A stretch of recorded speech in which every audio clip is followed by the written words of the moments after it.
ఏ గ్రంథం అనేది మహాభారతము. ఏ గ్రంథం? ఏ పర్వము? మహాభారతం అనే గ్రంథంలో వచ్చింది. అది పర్వం అనేది భీష్మ పర్వము. సరే, భగవద్గీత నేర్చుకోండి. మీ స్కూల్కి కానీ మంచి ప్రైజులు తెచ్చి మంచి పేరు కానీ. భగవద్గీత ఎవరైతే శ్రద్ధగా చదువుతారో, అబ్దుల్ కలాం కూడా భగవద్గీత చదివిండు.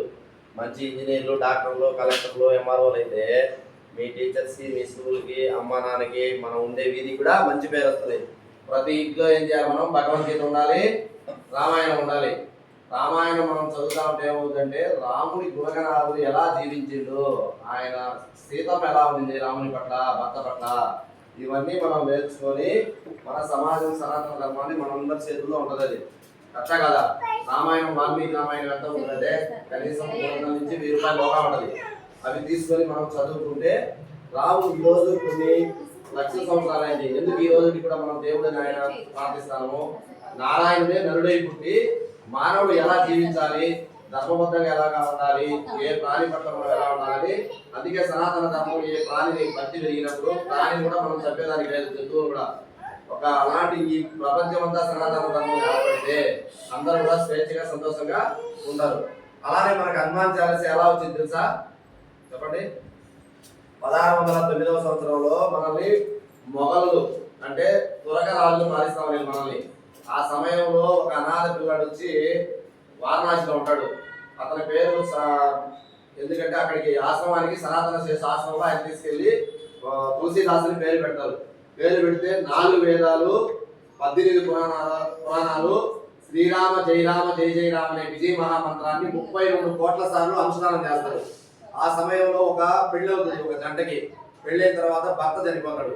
భర్త చనిపోతే ఆమె బాధతో ఆయన కాళ్ళ మీద పడుతుంది. ఆయన ఏం చేస్తాడు? దీర్ఘ సుమంగళి భవ అని దీవిస్తాడు. అప్పుడు ఆమె నవ్వాలా ఏడవాలా? అరే భర్త చనిపోతే ఎట్లా నన్ను దీర్ఘ సుమంగళి భవ అంటే ఆయన అడుగుతుంది, స్వామి ఈ మాదిరి ఎందుకు జరిగిందంటే స్వామి చెప్తాడు, ఏమో చెప్తాడు, అమ్మా ఇది నేను చెప్పింది కాదు, సాక్షాత్ ఆ శ్రీరామచంద్రుడు నారాయణుడు నా నోటి పలికించిండు. మీరు మీ భర్తను తీసుకురండి, శవాన్ని నేను నీళ్ళు తెస్తే బతుకుడు అంటారు.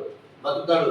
బ్రతికితే అది ఏమవుతుందంటే అందరికి ఆరోగ్యం ఇప్పుడు మనం ఎట్లా చదువుకున్నామని పక్కన తెలుస్తారు కదా, అట్లా అన్ని వాళ్ళకి తెలిసిపోయి బలవంతంగా మార్చబడిన మన హిందువులు ముస్లింలుగా మార్చబడిన వాళ్ళందరూ తిరిగి హిందువులు అవుతారు. అప్పుడు ఆ ఢిల్లీలో ఎవరైతే షాజహాన్ తారీసా ఉంటాడో ఈ తురకబాబు, ఈయన పిలిపిస్తాడు, నేను చనిపోయిన శవాలను తీసుకొచ్చేట నువ్వు బతికిపోతే నేను చంపేస్తానంటాడు. కానీ ఆయన భయపడాడు. నువ్వు చెప్తే నేనేది భయపడేది, నాకు శరీరం ఎప్పుడైనా చనిపోయేది, నేను ఆత్మ, నేను ఎప్పుడు మేము శాశ్వతంగా ఉంటాం, చంపు అన్నాడు. అప్పుడు సైన్యం వచ్చిన తర్వాత ఆంజనేయ స్వామి వచ్చేస్తాడు ఆయన కాపాడేదానికి. కాపాడిన తర్వాత ఈయన తన్మయత్వంతో ఈ 42 చంపాయలు ఆయన చూసిన తర్వాత హనుమాన్ చాలీస పుడుతుంది. అంత శక్తివంతమైనది హనుమాన్ చాలీస, భగవద్గీత అనేది రామాయణం. తర్వాత మీకు ఈ నడవనే రీసెంట్ గా లోకేష్ దగ్గర సమ్మానం తీసుకున్నాడు. చూసారా మీరు? ఒక సివిల్స్ లో మంచి ర్యాంక్ కొట్టినాడు, 527 ర్యాంకు. తెలుసా? ఇది ఎవరన్నా? ఎవరు? ఏ పేరుమా? నువ్వు వినింటావు లాస్ట్ టైం. చెప్పు ఏం పేరు? ఉదయ్ కృష్ణారెడ్డి అని. వాళ్ళ అమ్మ బై బర్త్ క్రిస్టియన్, వాళ్ళ నాన్న నాస్తికుడు. నాస్తికుడు అంటే ఏ దేవుడు లేడని నమ్మేటోడు నాస్తికుడు అంటాడు. వాళ్ళ అమ్మ చనిపోయిన తర్వాత ఇతరులకు ఎందుకో కర్మ సిద్ధాంతం పైన, అంటే కర్మ అంటే మనం ఈ జన్మలో తప్పులు చేస్తే వచ్చే జన్మలో మనకి మంచి జన్మ రాదు, జంతు జన్మ వస్తుంది. ఈ జన్మలో మనకి ఎక్కువ డబ్బు ఉండి ఎవరికి దానం చేయాలా, భగవద్గీత ప్రచారం చేయాలా, ఎవరికి అన్నం పెట్టాలంటే మనకేమవుతుందంటే చాలా పేదవారికి మొత్తం. అట్లా కర్మ సిద్ధాంతం నమ్మి ఆయన ప్రతిరోజు ఆంజనేయ స్వామి కాడికి పోయేది, హనుమాన్ చాలీస చదువుకుని హిందువుగా తయారైంది. ఒంగోలు ఉదయ్ కృష్ణారెడ్డి అట్లా పాస్ అయ్యి డిగ్రీలు ఏంటంటే పాస్ అయిన తర్వాత కానిస్టేబుల్ పోస్ట్ వస్తుంది. సిఐ ఏదో అంటానే అమ్మాయి నేను సిఐ రిజైన్ చేసి గ్రూప్స్కి వెళ్ళి నేను ఎస్పీ కావాలని చెప్పి కంకణం పట్టుకుంటాడు. ఢిల్లీకి వెళ్తాడు కోచింగ్. ఫస్ట్ టైం కాడు. తర్వాత ప్రతిరోజు ఉదయం సాయంత్రం ఆంజనేయ స్వామి కాడికి వెళ్ళి ఈ హనుమాన్ చాలీస చదువుకునేది. తర్వాత రాస్తే 127 ర్యాంక్ వచ్చి ఇప్పుడు ఎస్పీ అయ్యాడు.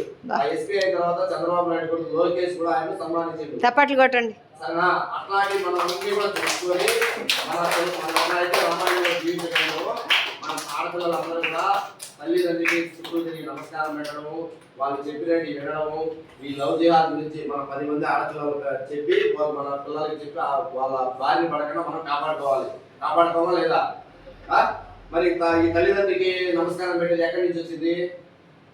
మన హిందూ సాంప్రదాయం. చెప్పండి, ఎక్కడి నుంచి వచ్చింది? వినాయక చవితి చేస్తారా లేదా మీరు? ఎందుకు చేస్తారు వినాయక చవితి? ఎవరిది? మరి ఆయన ఏం చేసిండు? వాళ్ళ అమ్మా నాన్న చుట్టూ తిరిగినా లేదా? మూడు సార్లు ఎందుకు తిరిగి చెప్పండి? ఎవరి తొలి గణాధిపత్యం ఎవరికి పూజ చేయాలని పోటీ పెడతారు. ఎవరికి? సుబ్రహ్మణ్య స్వామికి, వినాయకుడికి. అప్పుడు వినాయకుడికి పోటీ పెట్టిన తర్వాత సుబ్రహ్మణ్యుడి వాహనం ఏంది? దిగులు వదలం లేదు ఆయన. వినాయకుడి వాహనం ఏంది? పోగలుగుతా. అప్పుడు నారద మహర్షి అడుగుతాడు, ఏం చేయాలా ఇది పరిష్కారం అంటే, మీ అమ్మా నాన్న పార్వతీ పరమేశ్వరుడు కన్నా ఇచ్చిన లేదు కదా, వాళ్ళ 3 సుళ్ళు తిరిగి పాద నమస్కారం చేయండి. అప్పుడు నీకు అంటే సుబ్రహ్మణ్య స్వామి ఏ లోకానికి పోయినప్పుడు ఎవరు కానొస్తా ఉంటాడు? వినాయకుడు కానొస్తా ఉంటాడు. అందుకోసం ఏంటంటే ఆయన తొలి గణాధిపతి ఇచ్చిన తర్వాత సుబ్రహ్మణ్య స్వామి అలిగి ఎక్కడికి వస్తాడా? శ్రీశైలంకి వస్తాడు. శ్రీశైలంకి వచ్చిన తర్వాత వాళ్ళ అమ్మా నాన్న కూడా ఇద్దరు ఎత్తుకుంటాయను. శ్రీశైలంకి వచ్చిన తర్వాత అక్కడ బ్రహ్మరాముడిగా శ్రీశైలం మల్లికార్జునుడిగా స్వయంభూగా వెలిసింటారు అనమాట. అట్లే మనం ఎప్పుడైనా కానీ స్కూల్కి వెళ్ళేటప్పుడు కానీ స్నానం చేసి భగవద్గీత క్లాసులు వచ్చేటప్పుడు అమ్మా నాన్నకి పాద నమస్కారం చేయాలి. వాళ్ళ మన శ్రేయస్సు కోరుకునే వాళ్ళలో అమ్మా నాన్నకి మించిన వాళ్ళు ఎవరు లేరు. వాళ్ళు ఏం చెప్తే వినాలి, ఖచ్చితంగా బుద్ధిగా వినాలా. నేను చదువుకోవాలి, మంచి బాగుపడాలంటే వాళ్ళే చెప్పేది.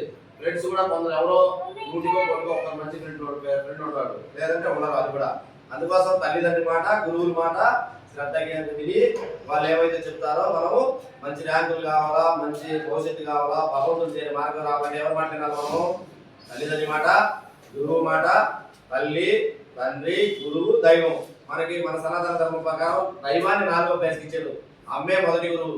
అమ్మ ఏది చెప్పినా కూడా నిష్కల్పంగా అంత ప్రేమ పంచుతుంది. పెద్ద పిల్లలు, ఆడపిల్లలు మీకు కూడా ఒక తల్లి అయిన తర్వాత మీకు తెలుస్తుంది వాళ్ళు ఎంత బాధపడతారో, ఏ విధంగా మనం ఇంత స్థితికి తీసుకొచ్చారని చెప్పి. అందుకోసము మీ ఉపాధ్యాయులు చెప్పేది కావచ్చు శ్రద్ధగా విని మీ స్కూల్కి, మన ఊరికి, మన అమ్మ నాన్నకి అందరికి కూడా మంచి పేరు తేవాలి. సరేనా?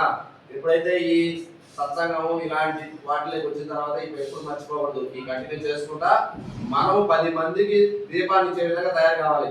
అవసరం లేదా? అందుకోసం విన్నవా లేదా? ఇప్పుడు తల్లిదండ్రి మాట వింటారు అందరు మీద. వాళ్ళు ఫోన్ తీసుకోవద్దంటారు, తీసుకోకూడదురా చెప్పండి. రేపు నుంచి మీ మాతాజీ చెప్పాలా? ఏమని చెప్పాలా? ఏమని చెప్పాలి మీరు?